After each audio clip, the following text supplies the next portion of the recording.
Est-ce que ça vous est déjà arrivé de, sur la route, sur l'autoroute ou sur une petite ruelle, de rencontrer un âne qui a succombé sous sa charge à côté et on voit que vraiment elle est en douleur?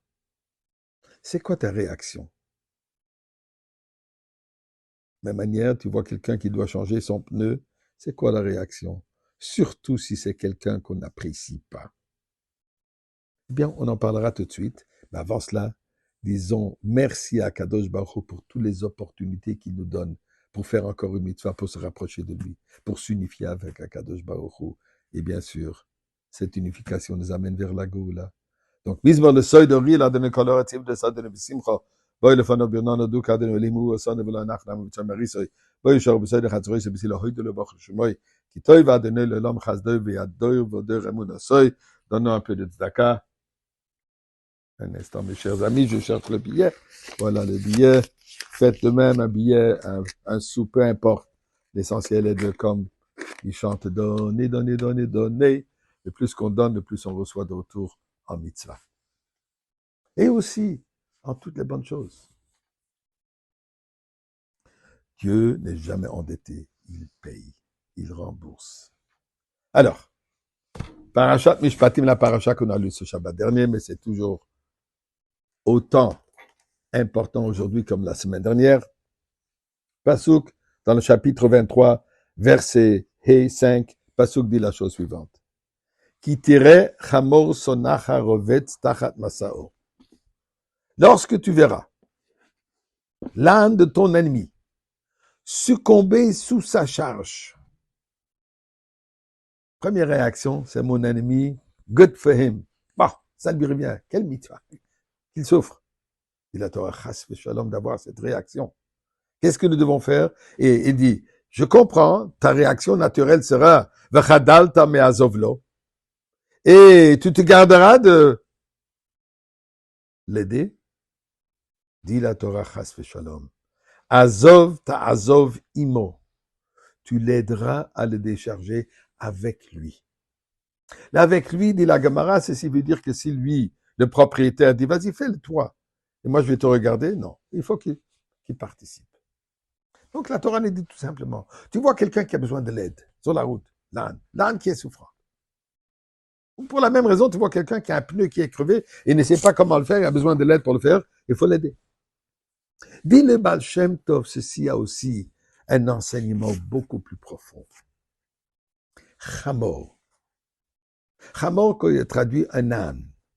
Mais l'âne représente aussi Chomer, notre matérialité. Dit le Pasuk, qui tirait, quand tu verras, en d'autres mots, ce sera clair pour toi. Tu vas considérer méticuleusement que ton Chomer, ton Chamor, ton âne, ta matérialité, notre corps, il faut savoir que c'est notre ennemi. Quand on va réaliser que notre corps même, les plaisirs du corps, les besoins du corps, les envies du corps, en réalité, c'est notre ennemi. On est ennemi de qui? De l'âme. L'âme veut Torah et mitzvot, et le chamor veut de la paille, ou d'autres choses. Bon, le chamor, il mange la paille, l'être humain fume la paille, ou d'autres plaisirs corporels.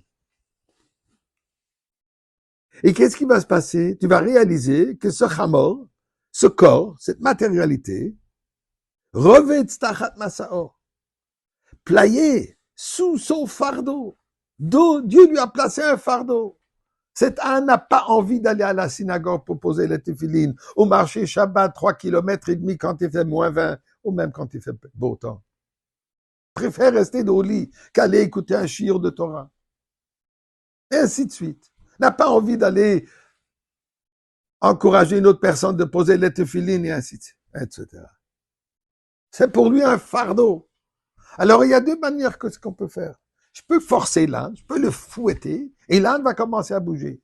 Mais qu'est-ce qui va se passer? On va briser le corps. Dit la Torah, il faut que tu l'aides. L'aider, pas seulement à accomplir ce qu'il doit accomplir, mais Ozov Tazov Imoy. il faut que tu l'aides avec lui. Que l'âne lui-même, la matérialité, mon corps même, commence à apprécier les valeurs divines. Que le corps lui-même commence à comprendre l'importance de ces mitzvot. Commence à réjouir par ces, à participer dans ces mitzvot. Ceci se fait comment? Par le raffiné. Le plus et plus qu'on l'amène à le faire, en le forçant, en l'expliquant, et en comprenant, en étudiant, en voyant le bien qu'il y a là-dedans. Là, le chamor, le chmar, comme on dit, l'âne est transformé. Il devient aussi un récipient pour la mitzvah. C'est ce chamor que la Torah nous enseigne, que Mashiach vient revêt, s'il vient sur un âne. Quel âne? C'est tous nos ânes. Nous sommes tous ces ânes en transformant nos corps, nos ânes, en devenant un récipient pour la spiritualité. Mashiach arrive.